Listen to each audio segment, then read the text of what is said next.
Praise the Lord. இன்றைய பலப்படுத்தும் வார்த்தை சங்கீதம் 145வது அதிகாரம் 14வது வசனம். சாம் சாப்டர் 145 verse 14. கர்த்தர் விழுகிற யாவரையும் தாங்கி மடங்கடிக்கப்பட்ட யாவரையும் தூக்கி விடுகிறார்.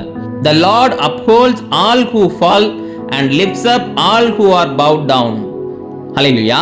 இன்றைக்கு உங்களுடைய வாழ்க்கையில நீங்க தடுமாறி விழுகிற ஒரு சூழ்நிலையில நீங்க இருக்கலாம்.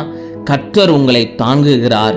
நீங்க அநேக நாட்கள் சில பிரச்சனைகளை மாட்டிக்கொண்டு அதுலேருந்து சிக்கிக்கொண்டு வெளியே வர முடியாதபடி நீங்க கீழே ஏதோ ஒரு பாதாளத்துல விழுந்தது போல நீங்க இருக்கலாம். ஏதோ ஒரு பாவத்தின் அடிமைத்தனத்துக்குள்ள சிக்கி கொண்டது போல இன்னைக்கு இருக்கலாம். இன்றைக்கு ஆண்டவர் உங்களை அதிலிருந்து எல்லாவற்றிலிருந்து உங்களை விடுவித்து உங்களை தூக்கி விடுகிற தேவனாக இருக்கிறார். கர்த்தர் விழுகிற யாவரையும் தாங்கி மடங்கடிக்கப்பட்ட யாவரையும் தூக்கி விடுகிறார். கர்த்தர் உங்க வாழ்க்கையில நீங்க எந்த ஒரு காரியத்திலையும் தடுமாறி விழாதபடி அவர் உங்களை பாதுகாக்கிற தேவன்.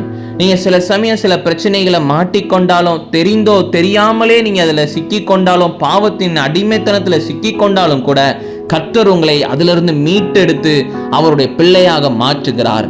அதனால கர்த்தரை விட்டு விலகி போகாதீங்க. கர்த்தர் உங்களை அதிகமாக நேசிக்கிறார். அவரிடத்துல உதவி கேளுங்க.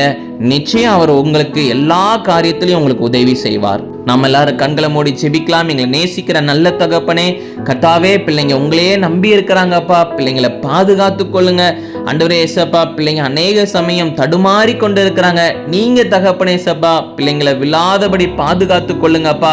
நீங்க பிள்ளைங்களுடைய தேவைகளை சந்திங்க. பிள்ளைங்களுக்கு விடுதலை கொடுங்க. நீங்க மகிமைப்படுங்க. இயேசுவின் மூலம் ஜெபிக்கிறோம் எங்கள் ஜீவனுள்ள நல்ல பிதாவே. ஆமேன், ஆமேன், ஆமேன்.